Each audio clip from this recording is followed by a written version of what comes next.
विराटनगर नाम का एक छोटा सा गांव मध्य प्रदेश कलीपुर थाना क्षेत्र में बसा था। देखने में ये गांव पूरी तरह साधारण लगता था। चारों तरफ हरे भरे खेत, कच्ची सड़कें, मिट्टी के घर, सुबह चिड़ियों की चहचहाट और शाम को ढलता सूरज। लेकिन इस गांव में एक ऐसा डर छिपा हुआ था जिसे कोई खुलकर बोलने की हिम्मत नहीं करता था। यहाँ की जवान लड़कियां बिना किसी संबंध के गर्भवती हो जाती थी और ये रहस्य पूरे इलाके को हिला रहा था। पिछले कई महीनों से गांव में ये घटनाएं लगातार हो रही थी। जब भी कोई लड़की जवानी की उम्र में पहुंचती तो कुछ दिनों बाद उसके पेट में दर्द शुरू हो जाता। अस्पताल ले जाने पर डॉक्टर यही कहते कि लड़की गर्भवती है। परिवार वाले हैरान रह जाते क्योंकि लड़की घर से बाहर नहीं निकलती थी और ना ही किसी बाहरी व्यक्ति का घर में आना जाना होता था। शुरुआत में लोग इसे एकाध मामले की गलती समझते रहे, लेकिन जब ऐसे मामले 18-19 हो गए तो पूरे गांव में सन्नाटा छा गया। लोग अपनी बेटियों को घर से बाहर निकलने तक नहीं देते थे। शाम होते ही दरवाजे बंद कर दिए जाते, खिड़कियों पर कुंडियां लगा दी जाती और रात को पूरा परिवार एक ही कमरे में सोता ताकि कोई अंदर ना आ सके। फिर भी घटनाएं रुक नहीं रही थी। गांव के एक साधारण किसान सुरेश पटेल की इकलौती बेटी मीरा सिर्फ 17 साल की थी। वो मासूम चेहरे वाली, सपनों से भरी लड़की थी। एक दिन अचानक मीरा के पेट में तेज दर्द उठा। वो जमीन पर बैठ गई और कहरने लगी। उसकी मां घबरा गई और सुरेश पटेल तुरंत उसे अस्पताल ले गए। डॉक्टर ने जांच के बाद कहा कि आपकी बेटी गर्भवती है। ये सुनकर सुरेश पटेल के पैरों तले जमीन खिसक गई।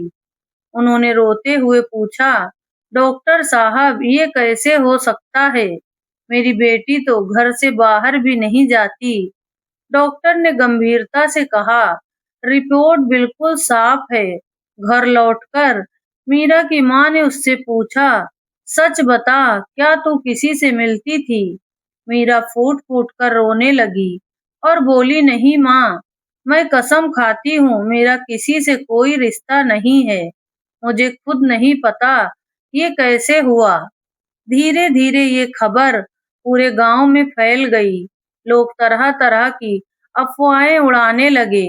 कोई कहता लड़कियां झूठ बोल रही हैं, तो कोई कहता गांव में कोई बड़ा पाप चल रहा है। सुरेश पटेल अब टूट चुके थे।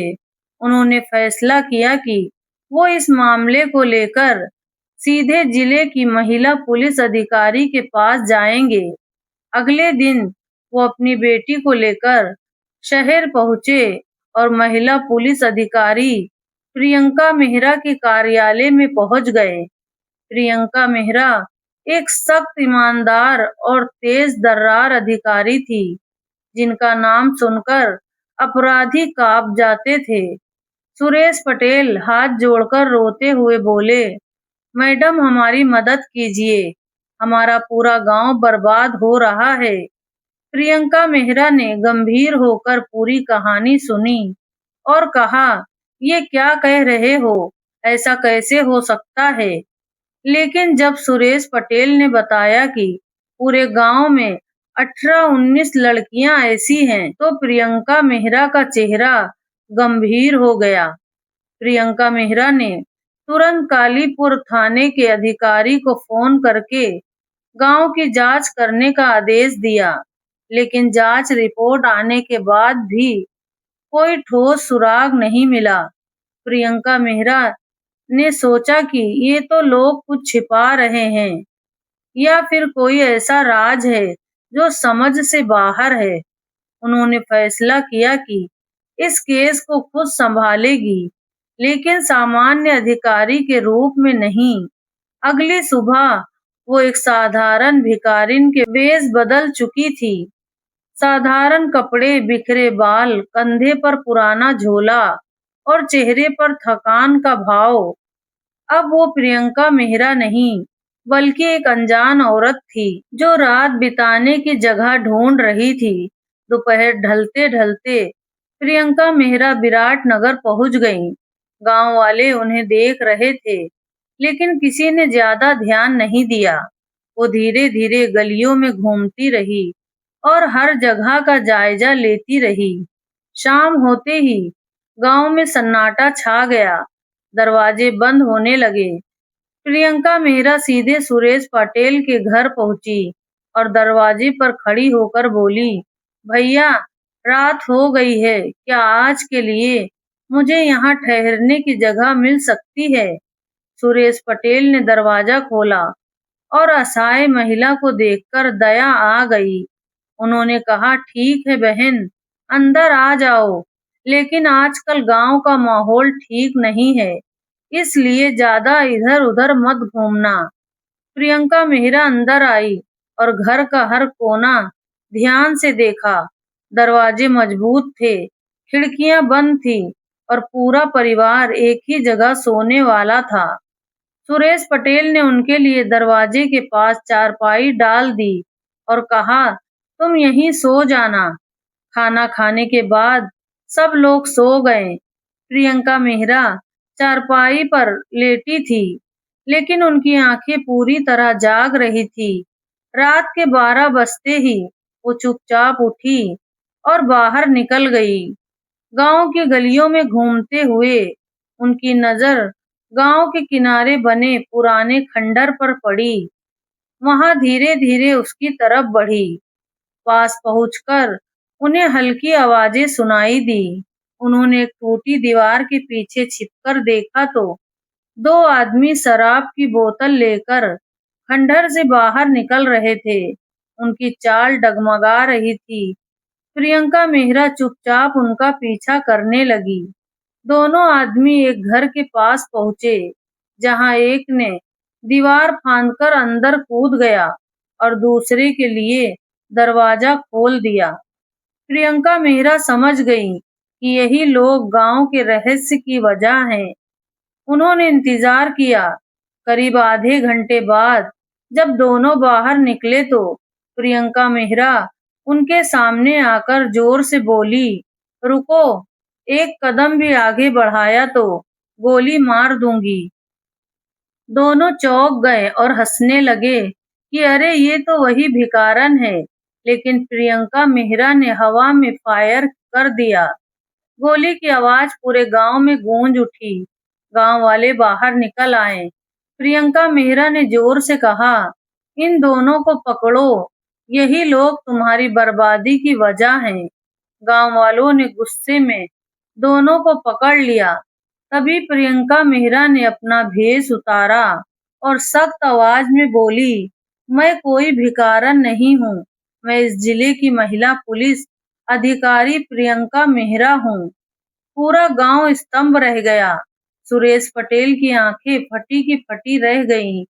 प्रियंका मेहरा ने तुरंत पुलिस को बुलाया और दोनों आरोपियों को हथकड़ी लगवा दी। थाने पहुंचकर पूछताछ शुरू हुई। शुरुआत में दोनों ने इनकार किया, लेकिन प्रियंका मेहरा की सख्त पूछताछ के सामने वो टूट गए। उन्होंने कबूल किया कि वो रात को शराब पीकर निकलते थे। जिस घर में जवान लड़की होती, उसे पहले से निशाना बनाते थे। उनके पास एक स्प्रे था, जिसे घर के अंदर छिड़कने से सब लोग गहरी नींद में चले जाते थे। फिर वो दीवार फांदकर अंदर जाते और लड़की के साथ गलत काम करते थे। ये सुनकर पूरे थाने में सन्नाटा छा गया। प्रियंका मेहरा ने गुस्से से कहा, इनके खिलाफ सभी गंभीर धाराएं लगाओ और ऐसी सजा दिलाओ कि कोई दोबारा हिम्मत ना करे। गांव वालों को जब ये सच पता चला तो वो सदमे में आ गए।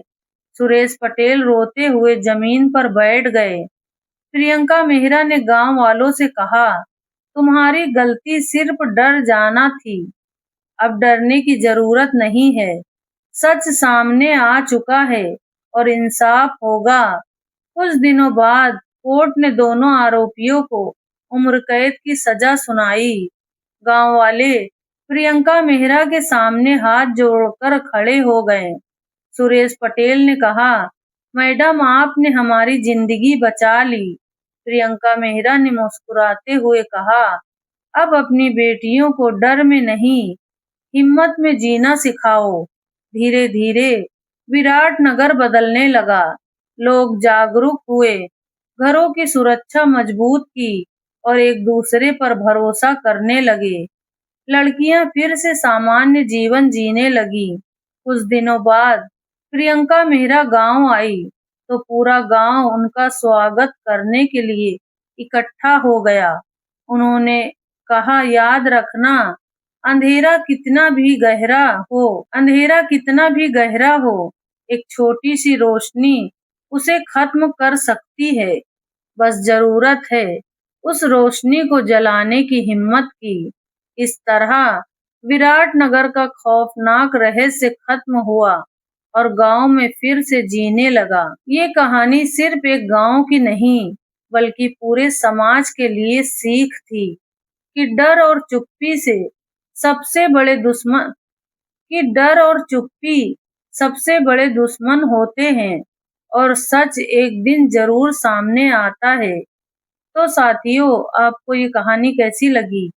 नीचे कमेंट बॉक्स में जरूर बताएं और अगर आप हमारे चैनल पर नए हैं तो सब्सक्राइब जरूर करें, बेल आइकन दबाना और अपने दोस्तों के साथ शेयर करना ना भूलें।